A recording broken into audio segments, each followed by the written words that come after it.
Mandoming, tutuloy na ako. Pati tuloy kayo, nadadamay sa problema ko. Hindi ka na iba sa akin, Victor. Matagal akong nanilbihan sa pamilya mo. Wala kang alalahanin. Sige ho, salamat ho.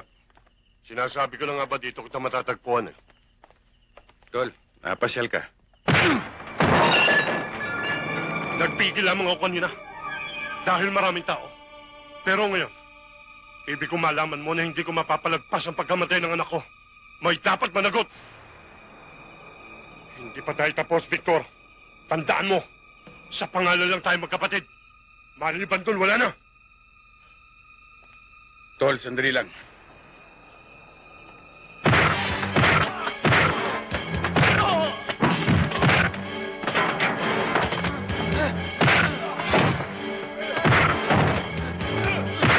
Sige. Tanganin! Huwag kang magilap!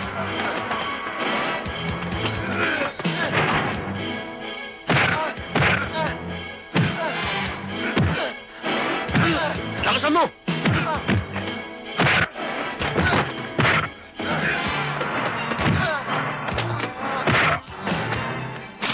May baril! Huwag!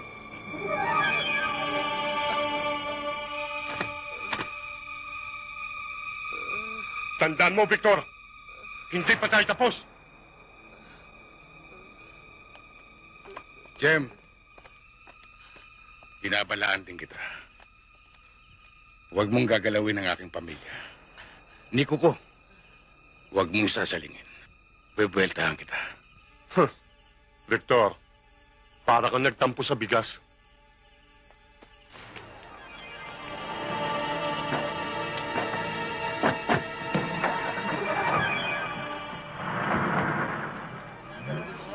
Victor, kung magbanta si Jem, para bang hindi mo siya kapatid.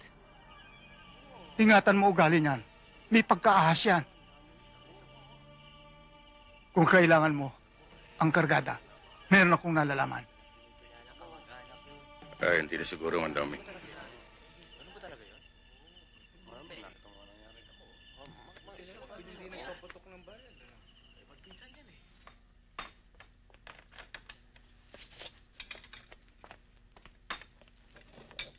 Ano yan? Ano yan nasa mata mo? Napuwing ako kagabi. Bakit? Anong nangyari sa mata mo? Patingin nga. Na, paano yan? Hindi ko napansin yung kagabi ah. Gabing-gabi ka na kasi umuwi eh.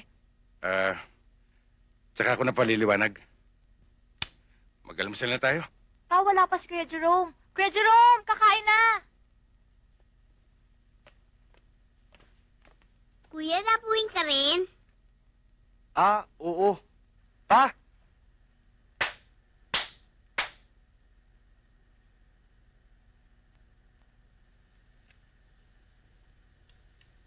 Jerome, pati ba naman ikaw?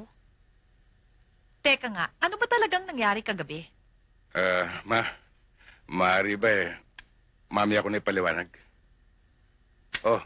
Mag-almusal na tayo. Puka na. Alam mo pa, inubos mo lahat ng yelo sa refrigerator eh. Oh, Lunes ngayon. Pinky, ikaw ang toka, hindi ba? Opo, Mama.